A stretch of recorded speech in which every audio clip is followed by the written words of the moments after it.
В предното видео разгледахме какво стои зад контент маркетинга стъпка по стъпка и смятам, че това бяха най-фундаменталните неща за създаване на качествено съдържание в социалните мрежи. В днешното такова ще разгледаме твърдение, което почти никой не разбира.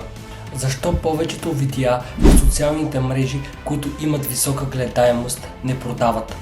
Остани до края на видеото, ако искаш да разбереш истината. И нека да започваме. Повечето хора си мислят, че ако едно видео има много гледания, то продава. Но това са две напълно различни неща. Повече гледания означава по-голям интерес към самото видео, а не към продукта, който продаваме. Да, това със сигурност може да ти помогне да разбереш какъв тип съдържание се гледа, какво съдържание не е релевантно за твоята аудитория, какво хваща вниманието и какво работи като формат. Но това не означава задължително, че ще направиш продажби чрез видео, което има много гледания. Пътят от гледането до продажбата е доста дълъг и минава през няколко етапа. Етап 1. Внимание срещу доверие. Гледането е внимание и интерес, а покупката е доверие. Никой няма да ти се довери от първото видео, както и никой няма да ти извади пари, защото те е видял веднъж. В началото ти просто хващаш вниманието и хващаш окото на аудиторията си, но това е само първата крачка. След това идва изграждането на това доверие, а именно чрез още съдържание, чрез още последователност и чрез стойност, която даваш на тази аудитория. Ако разчиташ само на едно видео да продава, значи грешиш още от самото начало. Етап 2. Аудиторията. Когато имаш гледания, това не означава, че това са правилните хора за теб и твоят бизнес. Може да имаш 100 000 гледания на един видеоклип и почти никакви продажби. Както и обратното. Може да имаш 100 гледания, но ако това са точните хора за теб и за твоя бизнес, ти ще имаш продажби. И да, знам, това може да звучи много странно, дори налудничево, но това е истинската реалност. И най-добрият пример за това е платформата YouTube. В YouTube видеята често имат по-малко гледания от риловете в TikTok и в Instagram, но хората в YouTube са много по-ангажирани с теб и с твоя канал и с твоите видеа. Те гледат видеята по-дълго, доверяват ти се, преосмислят информацията, която им даваш и са много по-близо до това да ти се доверят и да купят от теб, отколкото ако просто един път се появиш в кратките видеа. Самата връзка между зрител и човек, който има видеа в YouTube и който прави съдържание в YouTube е много по-силна, отколкото човек, който качва в социалните мрежи кратки 15, 20, 30 секундни видеа. Докато при кратките видеа често имаш маса от хора, които просто скролват и забравят за забавното ти видео секунди след като те са го видяли. Затова не трябва да гониш масата хора, а трябва да гониш точния човек за теб и за твоят бизнес, а именно точната аудитория. Етап 3. Правилната стратегия.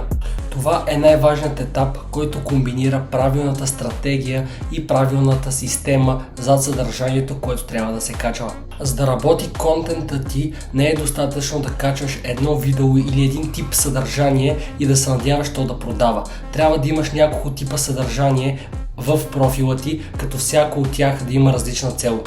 Тип 1. Образователно видео. В това видео ти даваш стойност на потребителите, обясняваш, показваш кое е правилно и кое не е, даваш информация, чрез която човек може реално да прогресира и да си изгради доверие към теб и към бизнеса ти. Тип 2. Развлекателно съдържание или скетч. Това са видеята, за които говорим и днес. Видеа, които могат да имат голяма гледаемост, но слаби продажби. Това са видеа, които са интересни, забавни и задържат вниманието на потребителите. Тяхната цел не е директната продажба. Тяхната цел е да привлекат интереса на потребителите и на аудиторията ти. Да вкарат хора в профила ти и тези хора да се запознаят с бранда ти и с теб самия. И точно тук идва голямото объркване на повечето хора. Очакват точно тези видеа да продават, но те не са създадени за такава цел. Те са създадени за гледаемост и внимание, а не за продажба.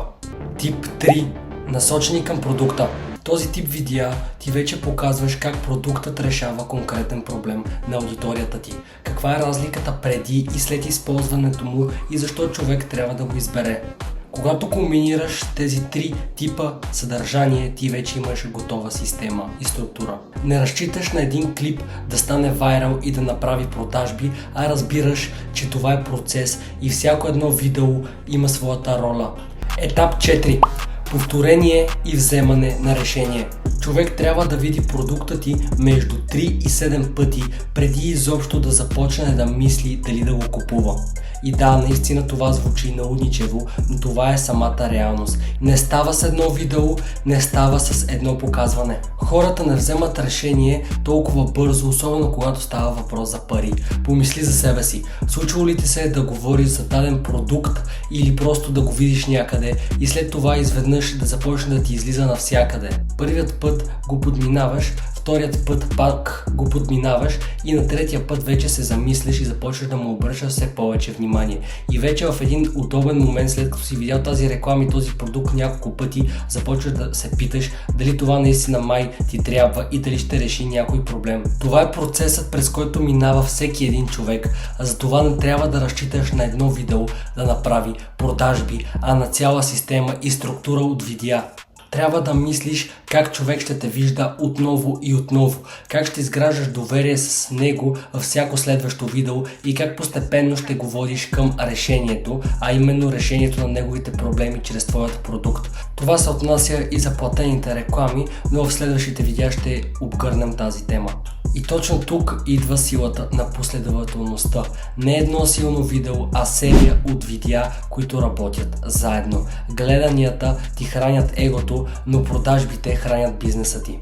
Да имаш гледания е страхотно, но е само началото в попътя към продажбите. Без система, без последователност, без ясна структура и без доверие няма да стигнеш до желания резултат, а именно до повече продажби. Започни да мислиш в серия от видеа, а не в единични удари. Ако това видео ти е било полезно и си научил нещо ново, абонирай се, защото предстоят още по-добри и по-добри видеа. Нека си помогнем взаимно.